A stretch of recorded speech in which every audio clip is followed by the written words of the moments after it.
Hello everyone, Minifig1210 here, and today we're going to be taking a look at the 75234 AtAp Walker. This is of course based off episode 3 and the Battle of Kashyyyk.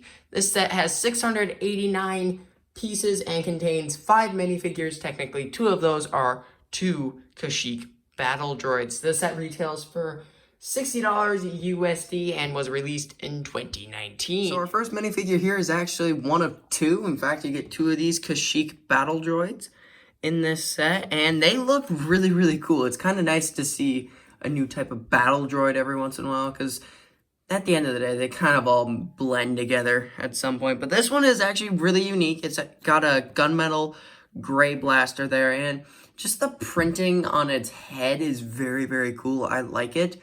And it's just nice to see a new battle droid, like I said. This one is also very unique too, and just kind of a cool one from the Clone Wars that we never really got to see. Our second minifigure here is Chewbacca. It's pretty nice to get him outside of a original trilogy and sequel trilogy set, because he did appear in episode 3. But yeah, so for Chewbacca, it's pretty much just the standard Chewbacca, nothing too new about him. He does come with a crossbow instead of the stud shooter bowcaster, which I prefer the crossbow. I think it looks better than the stud shooter bowcaster. I think that thing's really big, but that's just my opinion. But yeah, that is Chewbacca. For the Kashyyyk clone trooper, you can see it's just a scout trooper variant of the 41st Ranger platoon, I'm pretty sure. Somebody in the comments will correct me if I'm wrong, I'm sure. But as you can see here, it is slightly updated. They got a new leg print there, and it's just, there's very minor changes to the repeat clones that they came out with this time. Underneath, of course, you do have Angry Clone, and yeah, otherwise there's nothing really too new about him. He doesn't come with a different color blaster or anything. It's just a black one. But it is nice to get those instead of stud shooters. And then finally here we have Clone Commander Gree. This is actually different from the one that they made in 2014. However, it is like slightly, I'm pretty sure the only difference is that his leg print has black lines instead of like gray or something. But either way, it's a very cool figure. I always kind of liked Commander Gree. And then underneath, of course, he does just have Angry Clone. But it is cool to get the clone helmet in silver. And I just really like Commander Gree. I think he looks very cool for a clone commander. For the AtAp itself, it's actually a pretty decent size for $60. If you compare Commander Gree to it, the AtAp is definitely a very big set. So for $60, you're definitely getting the bang for your buck. Now, for the features of the AtAp, you can have it in this two-legged walker position here. However, it is sort of shaky and a bit unstable. But you can unlock this third leg back there by flipping this little latch there and just folding out the third leg like that. Voila, now you have the tripod position for your AtAp. For walking and getting into walking poses, you can move this third leg a lot. It is definitely the most mobile of all the legs, if you get what I mean. Now, for the back legs, you can't move them that much. You can't move it forward easily. However, you can move it back. Move it back like that and have it look like it's pretty much like jumping.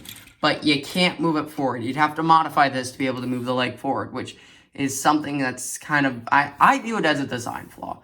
I think these legs should be able to move forward, because neither leg can move forward. You can't really have it take a step. You can have it look like it's just coming out of a step. You can grab it from the middle, of course. But you can't have it actually take a step unless you're, of course, using this front leg, which probably wouldn't be that. I'm pretty sure that's a stabilizer for the main gun, and it's not actually meant to walk. So that is one issue. For the actual attack pod here, you have a gun on the bottom here, which can move up and down. It's not on a ball joint, but yeah, it can move up and down, and you can kind of, pretend to shoot battle droids with it. You can open up these side panels here, so that way your minifigures have an in-universe way of getting into the AtAp. There is a way for humans, of course, but we'll get to that in a sec. There's also one on this side too. There's a few stickers on this. You can see the Republic insignia here. That's a sticker, and then you do have 2 stickers right there. I don't think the stickers are waste. I mean, they're like one of a few stickers in this set. There's definitely not a lot of stickers. There's definitely not big stickers in this set, so I think these stickers actually add to it and make this more detailed and a little bit different from the 2014 one, as this one is very similar to the 2014 one. To get inside, all you have to do is lift that up, and voila, you have full access to the interior. As you can see, there's a display here showing the droid gunship, and there's 2 spots for minifigures, each with a control panel.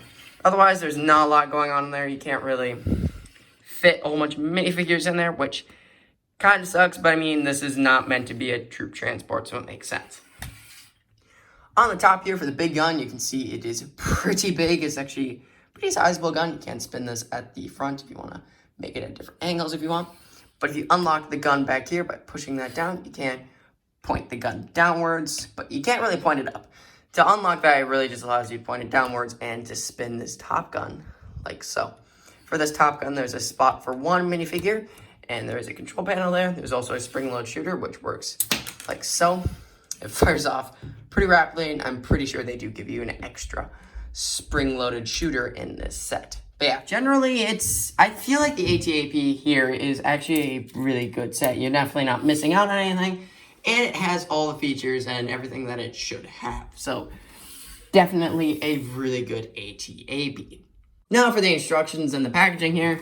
Instructions, pretty standard. At the back, you do have some advertisements for some other 2019 sets that are probably all now discontinued. But as you can see, there's the droid gunship. You got some of the microfighters, and yeah. But yeah, the instructions are standard, nothing special with them.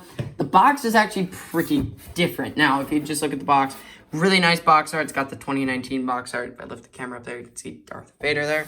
And on the back here, you see you got all the features for the AtAp. And now for the box, this box actually opens from the bottom. Generally, Lego sets are like this, and the box opens from the side. But this box opens from the bottom, and it's kind of interesting. I don't know why they did that for this set. I don't understand why they designed the box to be like that, but they did, and it's kind of interesting. It's nice to kind of change things up once in a while, and yeah, nothing really too special with it, but it is kind of interesting. But yeah, that's all for packaging and the instructions.